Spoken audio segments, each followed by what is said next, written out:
پھر اس کے بعد 10ویں چیز حرام کاموں سے اجتناب. حرام کام کون سے ہیں؟ جن کو اللہ نے کرنے کی اجازت نہیں دی، ان سے بچنا چاہیے. کیونکہ اگر ہم ایک طرف اچھے کام کر رہے ہیں اور دوسری طرف کچھ گناہ کے کام کرتے جا رہے ہیں تو کہیں ایسا نہ ہو کہ یہ حرام اتنا زیادہ ہو جائے کہ وہ حلال کو بھی ڈبو دے. بالکل ایسے ہی نا کہ جیسے ایک ترازو ہوتا ہے، اسکیل ہوتا ہے، تو اسکیل کے 2 پلڑے ہوتے ہیں نا. تو اب آپ دیکھیں کہ جب 2 پلڑے ہوتے ہیں نا، مثلاً ایک نیکی کا ہے اور ایک برائی کا ہے. آپ کچھ نیکیاں بھی کرتے، وہ نیچے ہو رہا ہے اور برائیاں بھی ساتھ کرے جاتے اور کسی دن اتنی بڑی برائی کر دیتے کہ وہ یوں ہو جاتا ہے کہ وہ اس کو بھی اڑا دیتا ہے، اس کو بھی جھکا دیتا ہے. کسی بھی برائی کو چھوٹا نہ سمجھے، کسی بھی گناہ کے کام کو چھوٹا نہ سمجھے، کیونکہ کچھ گناہ کے کام نیکیوں کو برباد کر کے رکھ دیتے ہیں. مثلاً ابھی آپ نے پڑھا سورۃ الحجرات میں اللہ تعالیٰ فرماتے ہیں کہ جو لوگ نبی صلی اللہ علیہ وسلم کے سامنے اپنی آوازیں اونچی کرتے ہیں، ایسا نہ ہو کہ ان کے سارے عمل برباد ہو جائیں، ایسا نہ ہو کہ ان کے عمل برباد ہو جائیں اور ان کو پتہ بھی نہ ہو. کہا جاتا ہے کہ یہ آیت جو تھی حضرت ابوبکر اور عمر کے بارے میں نازل ہوئی تھی کہ وہ آپ کی مجلس میں کچھ اونچی بات کر رہے تھے. اس سے پہلے کی آیت، تو اس سے منع کیا گیا کہ نہیں، نبی صلی اللہ علیہ وسلم کی مجلس میں اونچی آواز سے بات نہیں کرنی. تو اگر ان کے لیے یہ بات ہے کہ کہیں ان کے عمل ضائع نہ ہو جائے تو باقی ہم سب کے لیے کیا ہے؟ ہمارے دل میں کتنا ادب ہے اپنے پروفٹ کے لیے کہ ان کی کوئی بات سنے تو ہم کہیں ہم نے سن لیا اور ہم نے مان لیا. اکثر ہم کیا کرتے ہیں، کوئی حدیث سنتے ہیں، کوئی آیت سنتے ہیں، ہم کہتے ہیں کیوں، اس کا کیا مطلب ہے، اس کا کیا فائدہ. پھر اسی طرح اس کو ایک اور عام مثال سے سمجھیے. ایک طرف آپ اچھی غذا کھاتے، بہت رائٹ ڈائٹ لیتے، دوسری طرف آپ کوئی ایسی چیز کھا رہے کہ وہ ساری اس کو برابر کر دیتی ہے، آپ کے جسم میں اس کو طاقت بننے نہیں دیتی. مثلاً ایسا کب ہوتا ہے؟ کسی کو پتا کون سی فوڈ دوسری فوڈ کے ساتھ کھائی جائے تو اس کا اثر ختم کر دیتی ہے؟ مثلاً آپ نے بہت اچھا کھانا کھایا جو آپ کی باڈی کیمسٹری کے ساتھ بہت اچھی طرح میچ کرتا ہے، کیونکہ مختلف طرح کے مزاج ہوتے ہیں نا. تو ان کی اگر آپ جائیں نا نیٹ پہ تو بلڈ گروپ کے حساب سے کون سی فوڈ آپ کے لیے بینیفیشل ہے، کون سی آپ کے لیے نقصان دہ ہے، کون سی آپ کے لیے بالکل ٹھیک نہیں، کون سی ایوریج ہے اور کون سی آپ کے لیے بینیفیشل ہے. 3 طرح کی کیٹیگریز بنی ہوتی. مثلاً او پازیٹیو ہے آپ کا تو آپ کے لیے ڈیری جو ہے وہ ٹھیک نہیں، فار ایگزامپل. اسی طرح کچھ بلڈ گروپ ہوتے ہیں ان کے لیے گرینز جو ہیں وہ زیادہ سوٹیبل نہیں ہوتے، کسی کے لیے کوئی چیز، کسی کے لیے کوئی چیز. تو آپ نے دیکھا ہوگا کہ اکثر الرجیز ہوتی ہیں لوگوں کو، فوڈ الرجیز ہوتی ہیں، کسی کو ملک الرجی ہوتی ہے، کسی کو کسی چیز کے ساتھ، کسی کو شرمپس کے ساتھ الرجی ہوتی. اب آپ دیکھیے کہ آپ نے کبھی کوئی ایسا پیشنٹ دیکھا جس کو کسی سرٹن چیز کے ساتھ الرجی ہو اور اس کا حال چند منٹوں کے اندر ہی خراب ہو جائے. پینٹس، بعض بچوں کو پینٹس کے ساتھ الرجی ہوتی ہے اور ان کا تھروٹ سویل کرنے لگتا ہے، حتیٰ کہ اتنا سویل کر جاتا ہے کہ ان کا سانس بند ہو جاتا ہے اور ڈیتھ بھی ہو سکتی.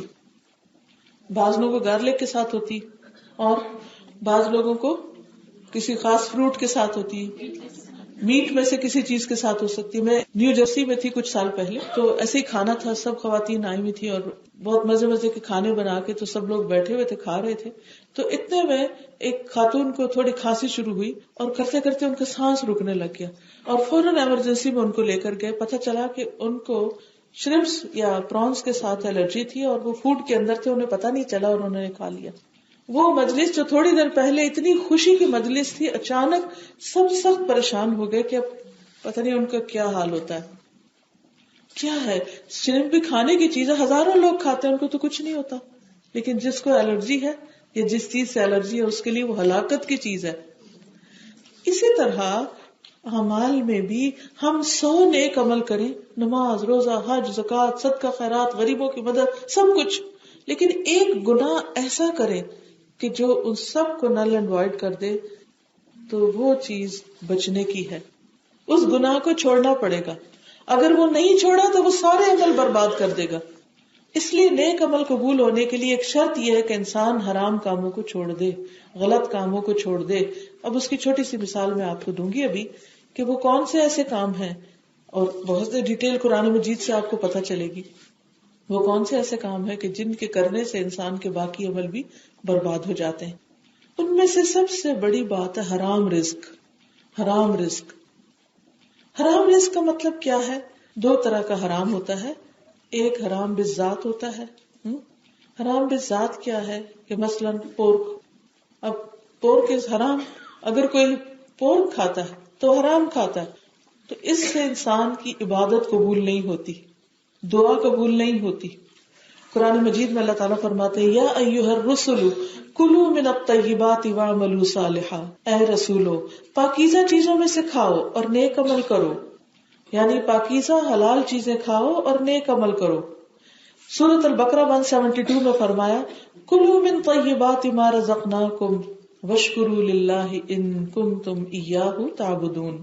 پاکیزہ روزی کھاؤ اور اللہ کا شکر ادا کرو اگر تم اسی کی عبادت کرتے ہو.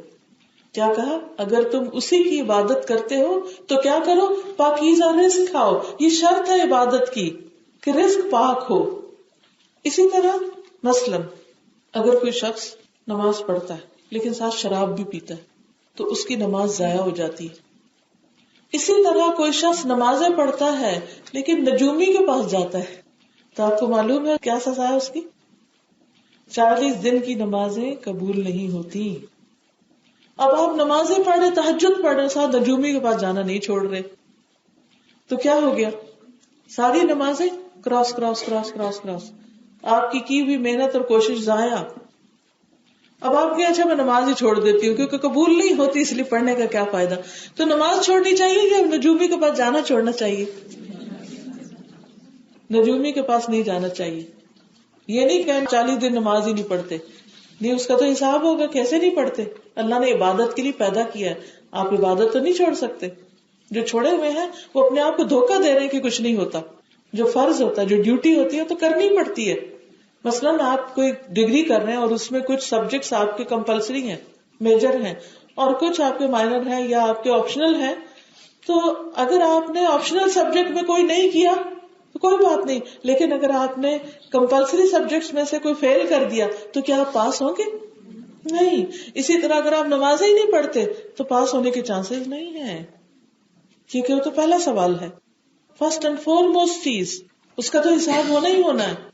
تو یہ کانسیپٹ سمجھ میں آ گیا کہ نیک عمل کی قبولیت کی ایک شرط یہ ہے کہ انسان حرام کام چھوڑ دے. خاص طور پر وہ جن کی لسٹ ہمیں بتا دی گئی ہے کہ کون کون سے حرام کام انسان کے نیک اعمال کو برباد کر دیتے، ختم کر دیتے. اسی طرح اگر کوئی شراب پیتا ہے تو ایک حدیث کے مطابق اس کی بھی 40 دن کی نمازیں قبول نہیں ہوتی. بعض لوگ کہتے نہیں ہم عادی نہیں ہیں، کبھی کبھار پی لیتے ہیں، ایسے دوستوں کی مجلس میں شوقیہ ایک آدھ گھونٹ لگا لیتے ہیں. یہ بھی منع ہے، اس سے بھی عبادت قبول نہیں ہوتی. تو رزق حرام دعاؤں کی قبولیت میں رکاوٹ.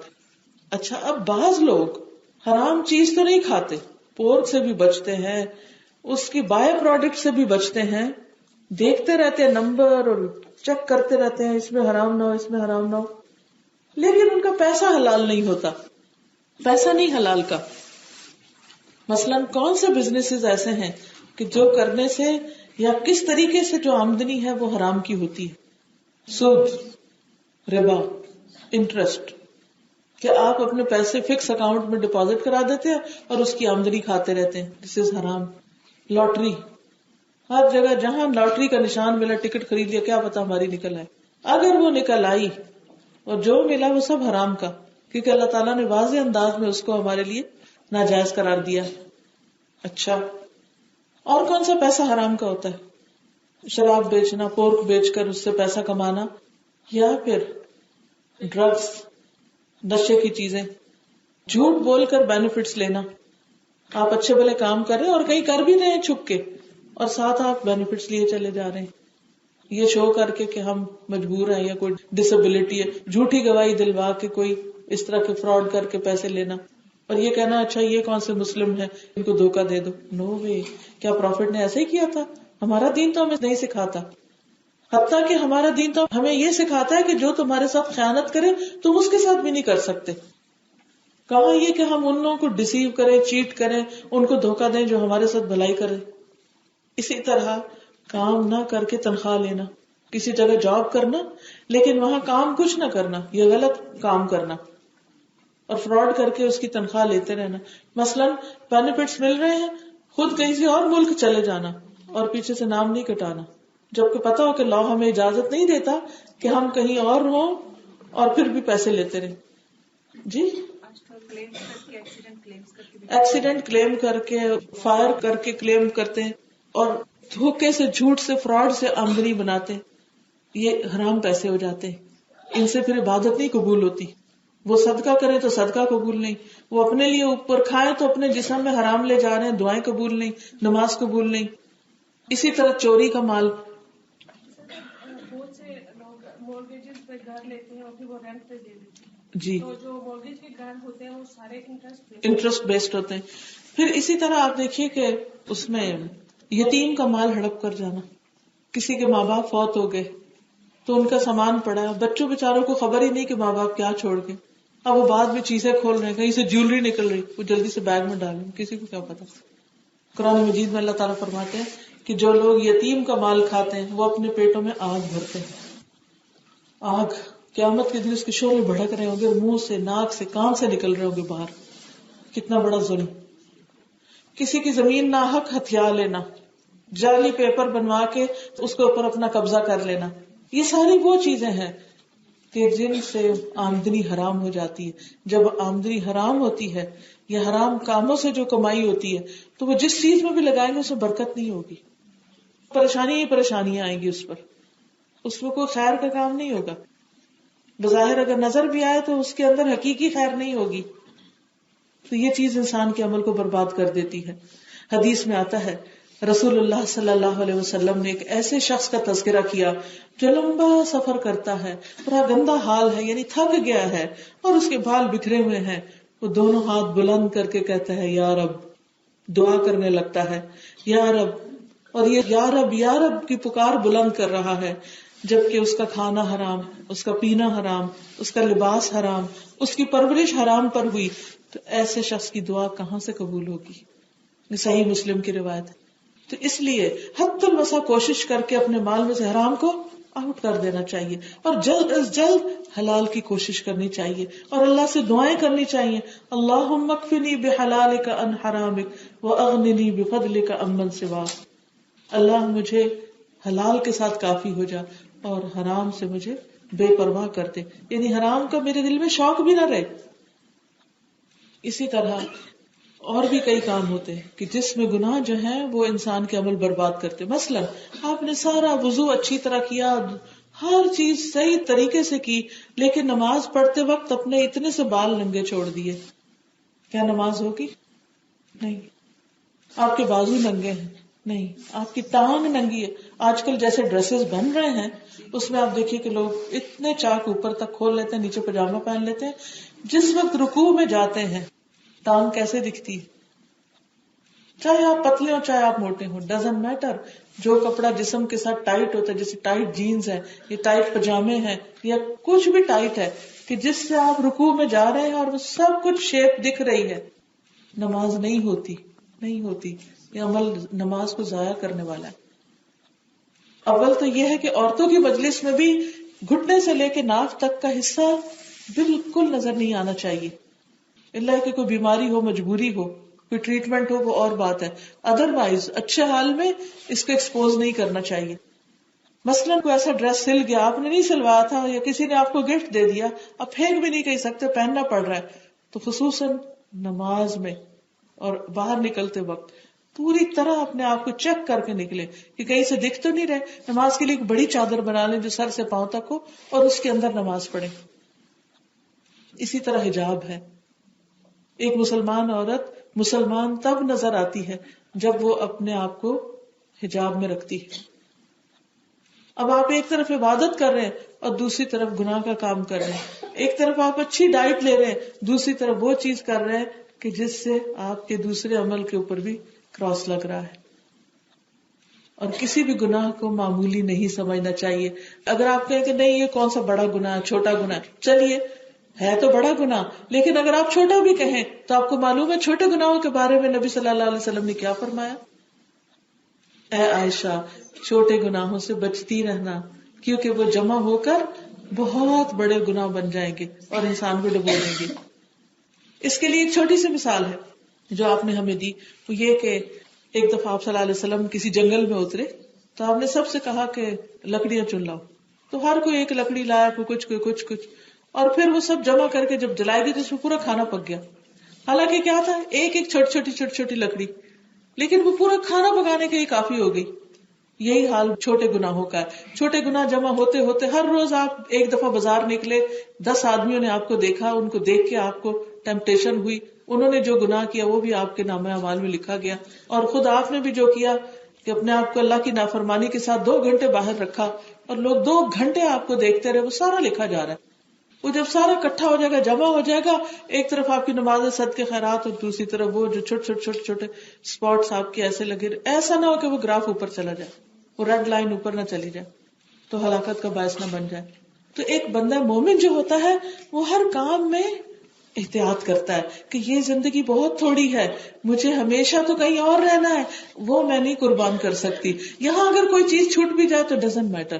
اگر 5 بیڈ روم کے گھر کی بجائے 2 بیڈ روم کا گھر ہے وہ بھی ٹھیک ہے، لیکن حرام کا تو نہیں نا، حلال کا ہے. اگر 100,000 پاؤنڈز کی بجائے مجھے 30,000 بھی سال کے مل رہے ہیں، ڈزنٹ میٹر، ہے تو حلال کا نا. اس میں سے تھوڑے سے میں بھی آپ خرچ کریں گے، صدقہ کریں گے، اپنے اوپر خرچ کریں گے، وہ خیر ہی خیر، بھلائی. اور وہ حرام کا 3 گنا زیادہ بھی خرچ کریں گے تو اس میں سے کچھ نہیں نکلنے والا. تو اس لیے بہت ضروری ہے، جیسے اللہ سبحانہ و تعالیٰ فرماتے ہیں الا للہ الدین الخالص، سنو خبردار، اللہ کے لیے ہے، اللہ کا حق ہے خالص دین، خالص اطاعت، کہ اس میں کسی اور چیز کی ملاوٹ نہ ہو. ایک اور حدیث میں آتا ہے وَلَا يَقْبَلُ اللَّهُ إِلَّا الطَّيِّبَ، اللہ قبول نہیں کرتا مگر پاک کو. اللہ تعالیٰ قبول ہی نہیں کرتے، ایکسپٹ ہی نہیں کرتے مگر پاک چیز کو، صاف کو. نیکسٹ، گناہوں کو چھوڑ دینا، جو پچھلے سے ملتا جلتا ہے. یہ بھی نیک اعمال کی قبولیت کی شرطوں میں سے ہے، یعنی خاص طور پر ان گناہوں کو چھوڑ دینا جو انسان کے عمل کو قبول ہونے میں رکاوٹ بنتے ہیں، جیسے ابھی میں نے جن کا ذکر کیا. اس میں خاص طور پر قطع رحمی، رشتوں کو کاٹنا، بے وجہ کی ناراضگیاں، چھوٹی چھوٹی بات پہ مائنڈ کر کے سالوں نہ بولنا. حدیث میں آتا ہے لا يقبل عمل قاطع الرحم، رشتہ داری کو توڑنے والے شخص کا عمل قبول نہیں ہوتا. جو رشتوں کو کاٹے اس کے نیک عمل بھی قبول نہیں. اس کے برعکس جو شخص یہ چاہتا ہو اس کے رزق میں برکت ہو، اس کی عمر میں برکت ہو، یعنی اس کے پاس جو کچھ ہے رزق وہ زیادہ بڑھے اور اس کی عمر بھی زیادہ اور اچھے اچھے کام کرے، اسے چاہیے کہ رشتوں کو جوڑ کے رکھے، صلہ رحمی کرے، رشتوں کو نہ کاٹے اور انا کا مسئلہ نہ بنائے. بعض اوقات کیا ہوتا ہے کہ اگر ہم کسی سے ہرٹ ہوئے تو ہم کہتے ہیں آئندہ نہیں اس سے بولنا، اب اس کے گھر ہی نہیں جانا، میرا جینا مرنا ہی ختم اس سے. سال ہر سال خبر نہیں لیتے.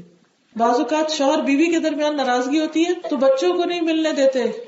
ٹھیک ہے، کچھ وقت ایسا ہوتا ہے، کچھ وجوہات، کچھ ریزنز ایسی ہو سکتی ہیں کہ جن کی وجہ سے آپ ان کو الگ رکھتے ہیں، لیکن آپ کی نیت میں یہ نہیں ہوتا کہ میں نے اس کو ناراضگی کی وجہ سے باپ کی شکل نہیں دیکھنے دینی کیونکہ میں اس کے باپ سے ناراض ہوں.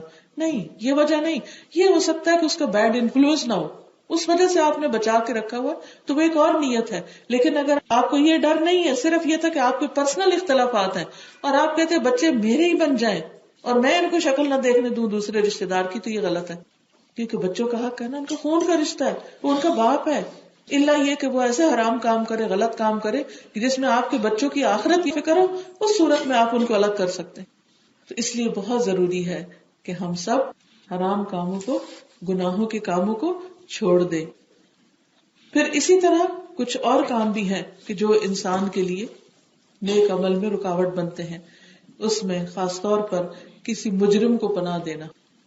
حدیث میں آتا ہے، بخاری اور مسلم کی روایت ہے، جو شخص کسی مجرم کو پناہ دے نہ اس کی نفل نماز قبول نہ فرض قبول. ٹھیک ہے نا، نہ اس کا فرض قبول نہ نفل قبول. مثلا آپ کو پتا ہے کہ کوئی شخص قاتل ہے، کوئی شخص چور ہے اور وہ چوری کر کے ڈاکہ ڈال کے، اور آپ کو واضح پتا ہے وہ گورنمنٹ سے بھاگا ہوا ہے، فرار حاصل کیا ہوا اس نے، اور آپ اس کو پروٹیکشن دے رہے ہیں کہ ٹھیک ہے تم ہمارے پاس رہ لو. مثلا کسی شخص نے 10 لوگوں کو قتل کیا اور اس کے بعد بھاگ کے آپ کے پاس آ کے چھپ گیا. آپ کہتے ہیں کہ اچھا ہم کیا کریں، اب رشتے دار ہے نا، بیٹا ہے، بھائی ہے، فلاں ہے، اگر ہم نہیں بچائیں گے تو کون بچائے گا، اب ہمارا فرض بنتا ہے. خاندانی وجوہات کی بنا پر آپ اس مجرم کو سزا نہیں ہونے دیتے تو اس کا نقصان کیا ہے؟ آپ کے اپنے عمل قابل قبول نہیں رہیں گے. ظلم پر تعاون نہیں کرنا، غلط کام کرنے والے کا ساتھ نہیں دینا. اگر کسی نے کسی کا حق مارا، مثلاً آپ کو پتا ہے کہ آپ کا کوئی قریبی شخص چوری کرتا ہے، اور وہ چوری کر کے پیسہ آپ کے پاس لا کے جمع کراتا ہے کہ آپ حفاظت سے رکھیں، پھر چوری کر کے اور لے آتا ہے، پناہ دے رہے ہیں نا آپ اس کو چوری پہ انکریج کر رہے ہیں، تو آپ بھی مجرم شمار ہوں گے. تو آپ کی نمازیں روزے کام نہیں آئیں گے، کیونکہ آپ ایک بہت غلط کام کو سپورٹ کر رہے ہیں. ایک مومن کا فرض کیا ہے کہ جب اس کے سامنے کوئی شخص برا کام کر رہا ہو تو وہ کہے بھی میں تمہارے ساتھ نہیں دے سکتا، چاہے اپنی اولاد کیوں نہ ہو. نیکی میں تو دوسروں کے ساتھ تعاون کریں. قرآن مجید میں آتا ہے تعاونوا علی البر والتقوی ولا تعاونوا علی الاثم والعدوان. نیکی اور تقوی کے کاموں میں ایک دوسرے سے تعاون کرو، ایک دوسرے کی مدد کرو، لیکن گناہ اور زیادتی کے کاموں میں ایک دوسرے کے سپورٹر مت بنو، کیونکہ اس میں آپ کا بھی حصہ پڑ جائے گا. دیکھیے اتنے کلیئر انسٹرکشنز ہیں ہمارے دین میں. مثلاً اگر کوئی شخص نیکی کے کام میں کسی کو سپورٹ کرتا ہے، اس کا ساتھ دیتا ہے، اس کو مدد دیتا ہے، تو کرنے والے کو بھی ثواب ہوگا اور جو مدد دے رہا ہے اس کو بھی ہوگا. مثلاً اس کو چھوٹی سی مثال سے سمجھیں کہ یہاں آج آپ خود آئے، جب آپ کو پتا چلا تو آپ نے سوچا اچھا میں اپنی دوست کو بھی بتا دوں، وہ بھی آ جائے. ایک نیکی کا کام ہے، خیر کا کام ہے، اچھی باتیں سنیں گے، آپس میں سب مل کے ایک اچھا کام کریں گے. تو میں اکیلی کیوں جاؤں، چلو میں تھوڑی تکلیف اٹھا کے اس کو پک کر کے لے جاتی ہوں. ہو سکتا ہے وہ دوست آپ سے بھی نیکیوں میں آگے نکل جائے. ہو سکتا ہے کہ آپ کے اپنے عمل اتنے نہ ہوں، لیکن آپ نے جو اس کو راہ لگایا، اس کو اللہ سے جوڑا، اس کو خیر کی طرف بلایا، اس کے عمل جو ہے اس کو ملنے کے ساتھ ساتھ آپ کو جو بیچ میں حصہ مل رہا ہے وہ پروفٹ آپ کے اپنے اعمال پہ بھاری ہو جائے اور وہ آپ کی نجات اور بخشش کا ذریعہ بن جائے. اس لیے خیر اور بھلائی کی بات، کوئی اچھی چیز اس میں بخل نہیں کرنا چاہیے. مثلاً آپ نے خود کوئی کیسٹ سنی، سی ڈی سنی، اور آپ کے دل میں اللہ کی محبت جاگ اٹھی. اب آپ خود کوشش کرتے ہیں کہ دوسروں کو کہیں بھی تم بھی اللہ سے محبت کرو، لیکن ان کو سمجھ ہی نہیں آتی، کیونکہ ہر شخص کا اپنا اپنا طریقہ ہوتا ہے نا. اب وہی چیز آپ اس کو دے دیتے، بہن تم بھی یہ سن لو، وہ بھی سن لیتی ہے، اس کے دل میں آپ سے بھی زیادہ محبت پیدا ہو جاتی ہے اللہ کی. ثواب کس کو جائے گا سارا؟ وہ اللہ کی محبت میں جو جو کام کرے گی اس سارے کا اجر آپ کو ملے گا، کیونکہ آپ خود بھی کر رہے ہیں اور آپ اسے بھی کروا رہے ہیں. اب دیکھیے ہم سب اگر آج یہاں آئے ہیں تو کسی کے کہنے سے آئے نا، کسی کے انویٹیشن سے آئے ہیں. مثلا میں یہاں ایسے تھوڑی آ گئی، کسی نے مجھے بلایا تو میں آئی ہوں نا. تو جس نے بلایا، انتظام کیا، اس کے لیے ان سب لوگوں کا اجر ہے جو بھی ان کے کہنے پہ یہاں آئے. تو بعض اوقات تھوڑی سی نیکی کا کام ہوتا ہے، تھوڑی سی ایفرٹ لگاتے ہیں، لیکن اس کا اجر ملٹی پلائی ہو جاتا ہے اتنا کہ انسان سوچ بھی نہیں سکتا. لیکن بہت دفعہ ہم سستی کرتے ہیں، ہم کہتے ہیں اچھا پھر سے کبھی، اچھا ہو جائے گا. وہ شیطان ہمیں روکتا ہے نا، سستی کرواتا ہے. مثلا اذان ہوگی، آپ نماز پڑھنے لگے تو آپ دوسروں کو بھی یاد دلا دیتے بھائی اذان کا ٹائم ہو گیا، آجو نماز پڑھیں. کیونکہ کئی دفعہ ایسا ہوتا ہے جیسے مغرب ہو جاتی ہے نا، اتنی تیزی سے ٹائم یہاں چینج ہوتا ہے کہ وہ انسان کہتا ہے اچھا 6:15. یہ نہیں ایک دن 6:15 ہے تو اگلے دن بھی 15 ہی ہوگا، اگلے دن 13 ہو چکا ہوگا، اور 2 دن اگر آپ نے خیال نہیں کیا تو وہ ہو سکتا ہے 6:10 ہو چکا ہو. اب وہ 6:10 پہ مغرب ہو چکی اور آپ کہہ رہے ہیں 6:15. نو وے، 5 منٹ تو آپ لیٹ ہی ہو گئے. تو اگر آپ نے گھڑی دیکھ لی اور آپ دوسروں کو کہتے ہیں بھائی اذان کا ٹائم ہو چکا ہے، نماز ہو چکی ہے، جلدی اٹھو. اب جتنوں کو آپ نے اٹھایا، آپ کی یاد دہانی سے وہ اٹھے، وہ اجر کس کو جائے گا؟ آپ کو جائے گا، کیونکہ آپ نے ان کو وقت پہ نماز پڑھنے کی یاد دہانی کرا دی. لیکن ہم اکثر کہتے ہیں ہو قضا، پھر اس کو خود ہی احساس ہو تو خود ہی پڑھے. نہیں بھائی، دوسرے سے غلطی ہوتے ہوئے کیسے دیکھ کے ہم بے چین نہ ہو؟ ہمیں بے چینی لگ جانی چاہیے. میں اٹھ گئی ہوں، میرے بچے سو رہے ہیں، میں جنت میں جانے کی تیاریوں میں ہوں تو ان کو سلا رہی ہوں کہ وہ جہاں مرضی جائیں. نہیں نہیں نہیں، یہ مجھ سے نہیں برداشت ہوتا کہ میرے بچے آگ میں جائیں، کیونکہ اللہ سبحانہ وتعالیٰ نے مجھ پر ذمہ داری عائد کی ہے، یا ایھا الذین آمنوا قوا انفسکم واہلیکم نارا، اے لوگوں جو ایمان لائے ہو، اپنے آپ کو اور اپنے گھر والوں کو آگ سے بچاؤ، خود کو پہلے بچاؤ اور پھر گھر والوں کو آگ سے بچاؤ، ان کی بھی فکر کرو۔ لیکن اگر آپ خود نہیں بچتے تو گھر والے کیسے بچیں گے؟ آپ خود کچھ نہیں کرتے اور آپ صرف ان کو تبلیغ کر رہے ہیں، ایسی تبلیغ کا کوئی فائدہ ہوگا؟ وہ جہاز میں آتے ہیں نا تو اس میں وہ اناؤنسمنٹ کرتے ہیں کہ آپ آکسیجن ماسک پہلے خود لگائیں، پھر بچوں کی ہیلپ کریں، پھر دوسروں کی مدد کریں۔ تو اگر خود کوئی بے ہوش ہو رہا ہے اور دوسرے کو وہ لگا رہا ہے کہ تم ہوش میں رہو، تو ڈزنٹ میک سینس، وہ دوسرے کو بھی نہیں لگا پائے گا۔ اس لیے بہت ضروری ہے کہ ہم سب پہلے اپنی فکر کریں پھر دوسروں کی کریں۔ اسی بندے کی بات اثر کرتی ہے، اسی کا فائدہ ہوتا ہے، اسی کا پھر بتایا ہوا لوگ عمل کرتے ہیں اور اس اجر ملٹی پلائی ہوتا ہے۔ اگر کوئی شخص خود نماز ہی نہیں پڑھتا اور دوسروں کو صرف ناک کر دیتا بھی نمازیں پڑھ لو اور خود جا کے سو جاتا ہے، تو ایسے شخص کا کسی کو بتایا ہوا صدقہ جاریہ نہیں بنے گا۔ تو جو چیز آپ دوسروں کو بتا رہے ہیں پہلے اس پر خود عمل کریں۔ امام احمد بن حنبل نے ہزاروں حدیثیں روایت کی، کتاب لکھی، اور ان کا طریقہ یہ تھا کہ وہ ہر حدیث کے بیان کرنے سے پہلے جو اس میں لکھا ہوتا تھا کوشش کرتے تھے اس پر ایک دفعہ تو عمل کر ہی لیں۔ ہمارا بھی یہی شوق ہونا چاہیے، اور پھر خصوصاً ایسے اعمال سے بچنا کہ جس سے انسان اللہ کی ناراضگی میں آئے۔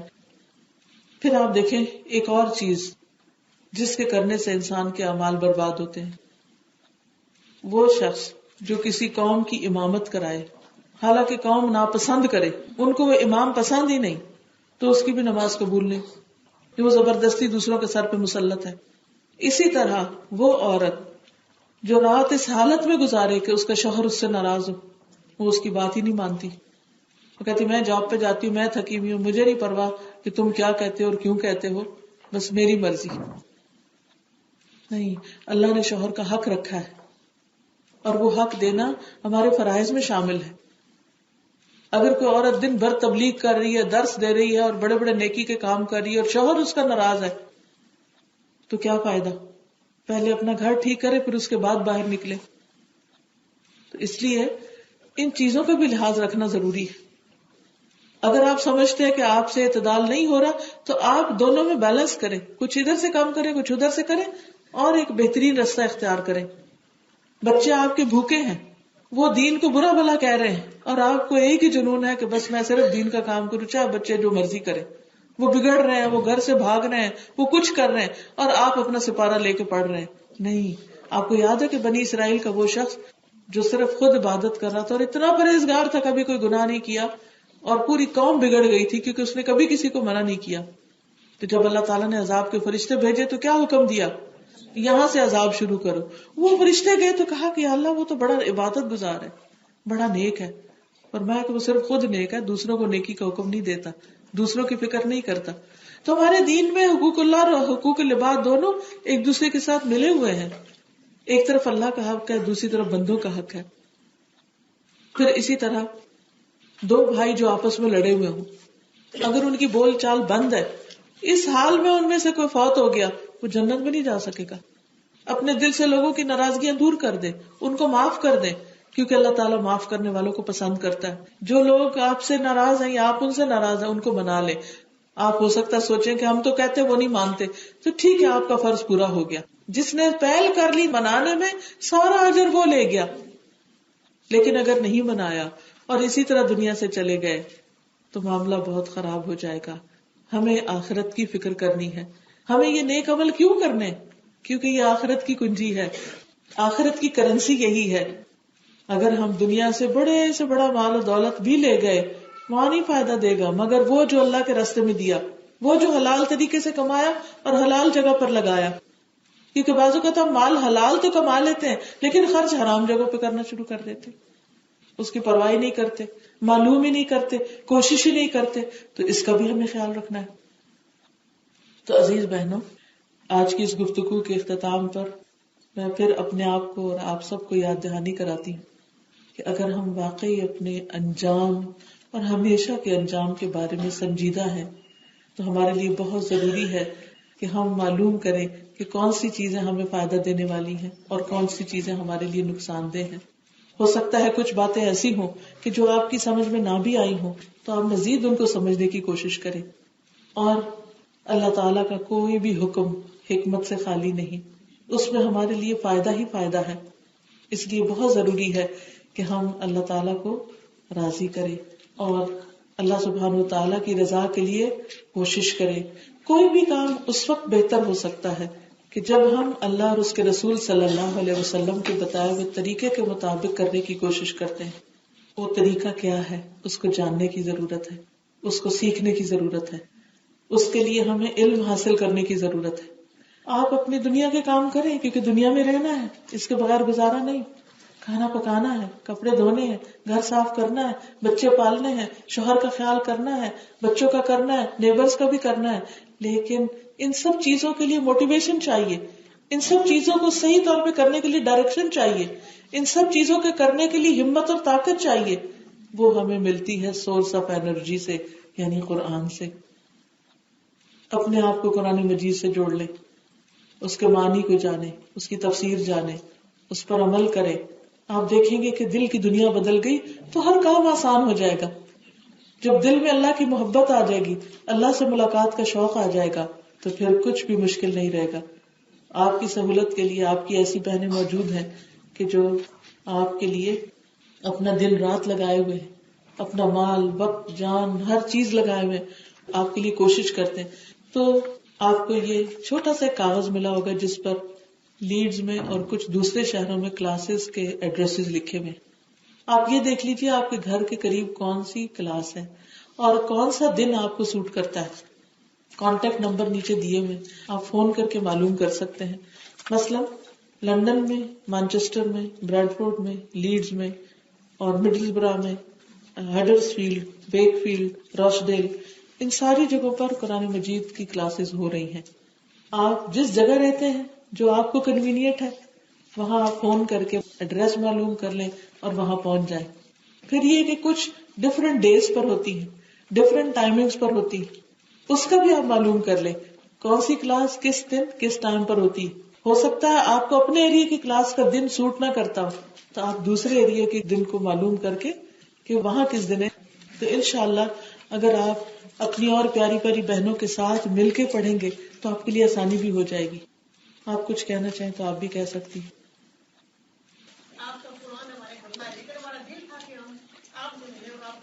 اوکے، اس میں یہ ہے کہ آپ مجھے کسی ذاتی وجہ سے تو نہیں جانتے نا، دین کے لیے جانتے ہیں. جو شخص دین کے لیے اللہ کی محبت میں کسی کی ملاقات کے لیے جاتا ہے اس کے لیے بہت بڑا اجر ہے. تو اگر آپ اللہ کے لیے مجھ سے ملنے کے لیے آئے ہیں، دیکھنے کے لیے آئے ہیں تو انشاءاللہ اس پر بھی اجر و ثواب ہے کیونکہ اللہ کے لیے ہے. ٹھیک ہے نا، یہ بھی اللہ کے لیے ہے. یعنی ایک ٹرپ میں آپ 3-4 کام اللہ کے لیے کر سکتے ہیں. مثلا میں نے ابھی آپ کو لیکچر دیا، اس کے ساتھ آپ کو کلاسز کا بتایا، یہ بھی اللہ کے لیے، یہ بولنا بھی اللہ کے لیے، بتانا بھی اللہ کے لیے. ان کا سوال بہت ریلیونٹ ہے. مسلمان عورت کے لیے اللہ سبحانہ وتعالیٰ نے کچھ پابندیاں رکھی لباس کے حوالے سے. وہ صرف بڑی بوڑھی عورتوں کے لیے نہیں بلکہ بڑوں کے لیے تو پھر تھوڑی نرم ہو جاتی. ینگسٹرز کے لیے، بیوٹیفل پیپل کے لیے اور زیادہ ہے. کیوں؟ کیونکہ اللہ تعالیٰ آپ کو پروٹیکٹ کرنا چاہتا ہے دوسروں کی بری نظروں سے. کتنی نظر بھی لگتی ہے آپ کو پتہ ہے، کیسے کیسے مسائل کھڑے ہو جاتے ہیں. انسانوں کے علاوہ شیطانوں کی نظریں لگتی، وہ انسان کو ننگے دیکھنا پسند کرتا ہے. آپ اس کے لیے سورۃ الاعراف پڑھیے کہ شیطان نے آدم علیہ السلام کا لباس اتروایا تھا، وہ چاہتا ہے کہ اولاد آدم کا بھی لباس اتروا دے. یہ اس کی بہت بڑی چال ہے. تو ہمیں شیطان کا ساتھی نہیں بننا. دوسری چیز یعنی گھر کے اندر بھی معقول لباس ہو، جب باہر جانے لگے تو اپنا اور بھی باحیا لباس پہنے کہ عورت کے لیے اس کے بال، اس کی گردن، اس کی جیولری، اس کا سینہ، اس کے ہپس، اس کی ٹانگیں، پاؤں، یہ سب چھپے ہونے چاہیے. کیوں؟ اس لیے کہ اللہ سبحانہ وتعالیٰ چاہتا ہے کہ کوئی آپ کو بری نظر سے نہ دیکھے، کوئی آپ کے جسم سے اپنی نگاہ کے ذریعے بھی لذت نہ لے. اللہ تعالیٰ سب سے زیادہ خود پریشیس ہے نا، خوبصورت ہے، اس نے اپنے آپ کو پردے میں رکھا ہوا. اللہ تعالیٰ کے بعد صرف ایک مخلوق دنیا پہ جو ہے وہ عورت ہے، جس کو اللہ تعالیٰ کیا چاہتا ہے؟ یہ بہت بڑا اعزاز ہے عورت کے لیے، کوئی بری بات نہیں ہے. ایک اور چیز یہ ہے کہ یہ حیا کا تقاضا بھی ہے، اور حیا اور ایمان ساتھ ساتھ ہے. جب حیا جاتا ہے ایمان بھی ساتھ ہی چلا جاتا ہے. یہ دونوں ٹوینز ہیں. ایمان میں نقص، ایمان میں خلل، ایمان میں کمی ہو جاتی ہے جب انسان ایسا ڈریس پہنتا ہے کہ جس سے اس کا جسم ٹائٹ نظر آتا ہے، ویزیبل ہوتا ہے، یعنی اس کے فیچرز مردوں کے سامنے ایسے نظر آتے ہیں جیسے وہ پورا سائز، یا پھر اتنا سی تھرو ہوتا ہے کہ اندر سے سب کچھ دکھائی دے رہا ہوتا ہے. تو ان دو چیزوں سے آپ نے پرہیز کرنا ہے. صرف آپ نے نہیں، آپ کے بچوں نے بھی. لیکن بچے کب کریں گے؟ جب ان کے اندر ایمان آئے گا. تو ان کے اندر پہلے حیا نہیں، پہلے ایمان لائے، حیا خود ہی آ جائے گا. ایمان پر کام کریں.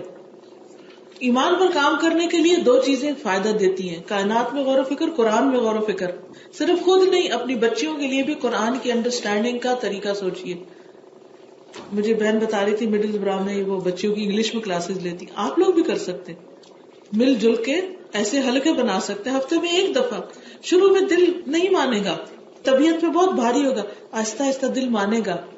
ہم لوگ کیا کرتے ہیں؟ بچوں کے ساتھ حجاب سے شروع کرتے ہیں اور بھاگتے ہیں. وہ ابھی اس میں چھپ رہے ہیں. ابھی آپ ایمان پہ بات کریں، اللہ کی محبت پہ بات کریں، آخرت کی فکر ڈالیں، حساب کتاب کا بتائیں، قرآن کی امپورٹنس بتائیں، قرآن کے ساتھ جوڑیں. جب سورس آف انرجی سے لنک ہو گیا ان کا، ہر چیز روشن ہو جائے گی. آپ دیکھیں کہ اس وقت یہ جو لائٹ ہے یہ کیوں جل رہی ہے؟ کیونکہ اس کا سورس آف انرجی کے ساتھ کنیکشن ہے نا. جب آپ بٹن بند کر دیتے ہیں تو کنیکشن کٹ جاتا ہے، تو کمرے میں کیا ہو جاتا ہے؟ اندھیرا ہو جاتا ہے. آن کرتے ہیں تو روشنی ہو جاتی ہے. قرآن سے کنیکشن جڑتا ہے تو دل روشن ہو جاتا ہے، دل کے اندر نور آ جاتا ہے.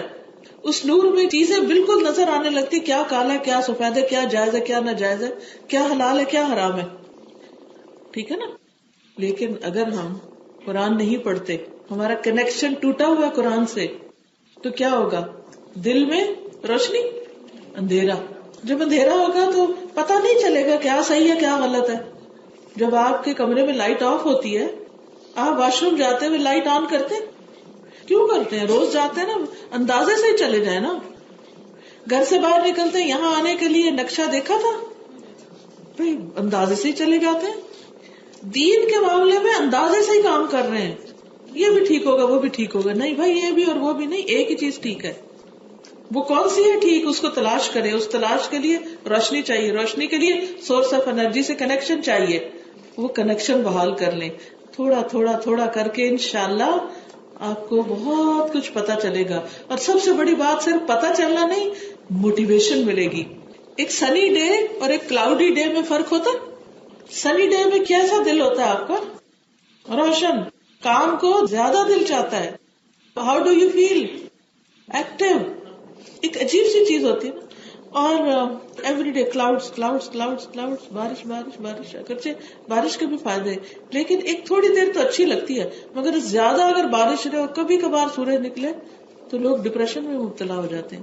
اس لیے اگر ہفتے میں 6 دن کلاؤڈز میں ہے تو 7ویں دن تو سورج نکلنا چاہیے نا، تو آپ خوش ہو جائیں گے. 6 دن نہیں پڑھا، نئی کلاس میں گئے، 7ویں دن تو چلے جائیں نا. اور آپ میں سے ہر اس بہن کو جو یہاں بیٹھی ہے اور وہ قرآن جانتی ہے اور وہ کلاس ارینج کر سکتی ہے، یا آپ اپنے گھر کو آفر کریں کہ اس کے اندر ایک حلقہ بن جائے، یا آپ خود اس کو ہولڈ کرنے والے بنے، آرگنائز کرنے والے بنے، مددگار بنے، یا جو لوگ کر رہے ہیں ان کو آپ سکھائیں. میرا ارادہ ہے انشاءاللہ تعالی کہ میں ایک قرآن مجید یہاں ترجمے کے ساتھ پڑھاؤں. ٹھیک ہے؟ لیڈز میں نہیں کہہ رہی، میں برٹن میں کہہ رہی ہوں. ٹھیک ہے؟ اچھا، ابھی میں نے فائنل نہیں کیا، لیکن میرا ارادہ، میں اللہ سے دعا کر رہی ہوں کہ اللہ مجھے صحیح رستہ دکھائے کہ میری زندگی ضائع ہونے سے بچے. رائٹ؟ اب اگر میں اس کو شروع کرتی ہوں تو آپ اس سے کس طرح فائدہ اٹھا سکتے ہیں؟ ہر کوئی تو پہنچ نہیں سکتا نا، لیکن آپ گھر بیٹھ کے انٹرنیٹ سے بھی سن سکتے ہیں. انٹرنیٹ سے سننے کے لیے آپ کو طریقہ آنا چاہیے کہ کمپیوٹر پر کس جگہ جاتے ہیں کہ جہاں سے یہ جو میں اس وقت بول رہی ہوں کئی لوگ گھر بیٹھ کے سن رہے ہیں. وہ یہاں نہیں آ سکے کیونکہ ان کے بچے چھوٹے ہیں، یا وہ دوسرے شہر یا دوسرے ملک میں رہتے ہیں، وہاں سے یہاں نہیں آ سکتے اس وقت. لیکن جو آپ سن رہے ہیں وہی چیز وہ وہاں بیٹھے سن رہے ہیں. آپ بھی یہ کر سکتے ہیں کہ میں کہیں بھی اگر پڑھاتی ہوں تو آپ کیا کر سکتے ہیں، وہاں بیٹھ کے سن سکتے ہیں, وہاں آ کے رہ سکتے ہیں, وہاں آ کے رہ کے پڑھ سکتے ہیں. لیکن اس کے لیے آپ کو تھوڑی قربانی کرنی پڑے گی, وقت نکالنا پڑے گا, کمٹمنٹ کرنی پڑے گی, سنجیدگی اختیار کرنی پڑے گی, اور تھوڑی سی ٹیکنالوجی سیکھنی پڑے گی کہ نہیں آ سکتے تو گھر میں بیٹھ کے بھی سن لیں. تو اس لیے بہت ضروری ہے کہ ہم سورس آف انرجی کے ساتھ جڑ جائیں اور اس زندگی سے فائدہ اٹھا لیں, علم حاصل کرنے کی نیت کر لیں. باقی اللہ کو جو منظور ہوگا اللہ تعالیٰ اسباب پیدا کر دے گا. اللہ تعالیٰ نیت کے مطابق دیتا ہے نا, کہ جس کے اندر چاہت ہوگی, نیت ہوگی, اللہ اس کے لیے راستے کھول دے گا. معلوم نہیں کس کس کی دعا مجھے یاد آئی, میں تو اتنی مصروف تھی کہ مجھے ہوش نہیں تھا کہ میں کہیں نکلوں. لیکن اگر اللہ تعالیٰ مجھے یہاں لے آیا اور کچھ کرنا ہے تو پھر آپ لوگوں کا فرض بنتا ہے کہ اس موقع سے فائدہ اٹھائیں. ٹھیک ہے نا, انشاءاللہ تعالیٰ. جی یہ استاد کوشچن آیا ہے, انہوں نے کہا ہے کہ ایک تو یہاں جو نئی نئی چیزیں شروع ہوئی ہیں, جیسے پہلے ویلنٹائن اور برتھ ڈیز تھی, تو اب نئی چیز جو شروع ہوئی ہے بیبی شاورز. بیبی شاورز ہوتا ہے کہ بیکورڈ ہیں آپ لوگ. اور فیس بک, ان دو چیزوں میں تھوڑی سی روشنی پلیز ڈالیں. دیکھیے, کوئی بھی چیز دو وجوہات سے صحیح یا غلط ہوتی. ایک تو وہی ہے کہ اس کے طریقہ کیا ہے, اور دوسرا یہ ہے کہ اس کے پیچھے مقصد کیا ہے, اس کا استعمال کیا ہے. مثلا فیس بک ہے, میں بھی فیس بک پہ جاتی. اگر آپ دیکھیں تو فیس بک پہ میں کیا پوسٹ کرتی ہوں, اس میں میری آپ کو کوئی تصویر نہیں ملے گی. میری فیس بک پہ میری کوئی تصویر نہیں ہے, کیونکہ مجھے اپنے آپ کو پروجیکٹ نہیں کرنا. میری فیس بک پہ کائنات سے متعلق خوبصورت کیلی گرافی اور ایسی تصویریں ہیں کہ جس سے آپ کا اللہ کے اوپر ایمان بڑھے, اللہ کی محبت بڑھے. کیونکہ دیٹ از مائی نیت کہ جو لوگ فیس بک پہ فارغ بیٹھے رہتے ہیں, اگر وہ کسی وقت فرحت ہاشمی پہ آ جائیں تو ان کو اللہ کی محبت مل جائے. کیونکہ this is the whole purpose of my life, کہ کنیکٹنگ پیپل ود اللہ سبحانہ وتعالی. اب اس میں لیکچر کا بھی بعض اوقات لنک ہوتا ہے, حدیث ہوتی ہے, ترجمہ ہوتا ہے, اور خوبصورت کوئی پکچر ہوتی ہے. کبھی وہ کیلی گرافی ہوتی ہے, کبھی وہ کوئی سٹارز ہوتے ہیں, کبھی وہ کوئی صحرا, کبھی سمندر, کبھی کوئی اور اس طرح کی چیز, یا کوئی چھوٹے ویڈیو کلپ جس سے کوئی لیسن مل رہا ہو. تو اب ایک شخص ہے وہ کیا کرتا ہے کہ اللہ سے جوڑنے کے لیے فیس بک کو استعمال کر رہا ہے. دوسرا, میں بور ہو رہی ہوں, وہ جا کے فیس بک پہ لکھ دیتا. ہو کیا صاحب, بور ہو رہی ہے نہیں ہو رہی, اس سے کسی کو کیا فائدہ ہوگا؟ اپنا بھی وقت برباد کیا اور دوسروں کا بھی. ہسبینڈ نے کوئی گفٹ دیا, اس کی تصویر اتار کے فیس بک پہ ڈالی, پتہ نہیں دیا کہ نہیں, فیس نہیں فیک بک ہو گئی اگر جھوٹ اور دھوکا ہے تو. پھر اسی طرح شادی کی تصویر پوری دنیا کو دکھا رہے ہیں بیٹھ. واٹ از دس؟ میں غمگین ہوں, وہ باتیں کر رہی ہوں, میں خوش ہوں, میں وہ باتیں کر رہی ہوں. میری ذات سے کسی کو کیا انٹرسٹ؟ میرے غم میرے ہیں, اور انما اشکو بثی وحزنی الی اللہ, میں اپنے غموں کی فریاد اللہ سے کرتی ہوں. پوری دنیا کے سامنے واویلا کرنے کی کیا ضرورت ہے؟ تو فیس بک کا غلط استعمال اور پرسنل لائف کو ایکسپوز کرنا, ہر درجے کا وقت ضائع کرنا, اس سے بچنا چاہیے. ہاں, اگر کوئی بامقصد کام ہے تو اس میں کوئی حرج نہیں ہے. ٹیکنالوجی کو, میڈیا کو دین کے لیے استعمال کرنا چاہیے.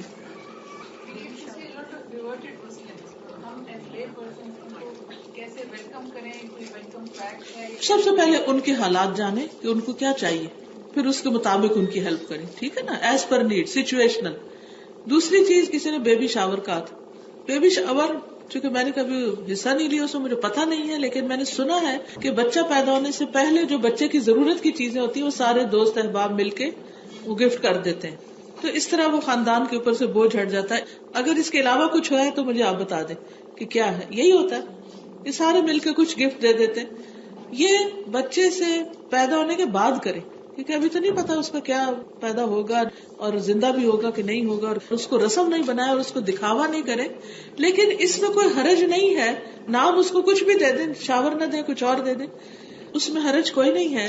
کہ جیسے کسی کا بچہ پیدا ہوا ہے, اس کے لیے خوشی کی بات ہے, اور آپ اس کی خوشی میں شریک ہو رہے ہیں ایک تحفے کے ساتھ, تو کیا فرق پڑتا ہے؟ تحفہ دینے لینے سے محبت بڑھتی ہے.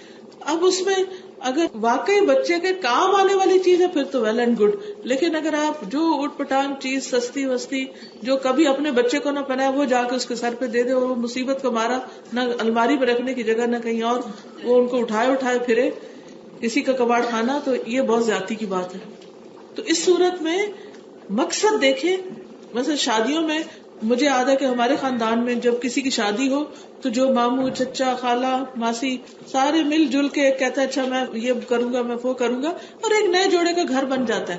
کیا فرق پڑتا ہے؟ کسی کے اوپر اگر بوجھ نہ ہو تو اس طرح سارے مل کے اگر ایک کوآپریٹو سوسائٹی بنا لیتے ہیں کسی بھی کام کے کرنے کی, صرف فی سبیل اللہ, کسی کے اوپر احسان نہیں, دین نہیں, اپنی حیثیت سے زیادہ نہیں, تو ایسی چیزوں میں حرج نہیں ہے. لیکن جب ہم اس کو صرف رسم کے طور پہ کرتے ہیں اور اس کا فائدہ نہیں ہوتا, پھر اس سے بچنا چاہیے. جزاکم اللہ خیرن. میں آپ سے اجازت چاہتی ہوں, آپ کے لیے ڈھیروں دعائیں.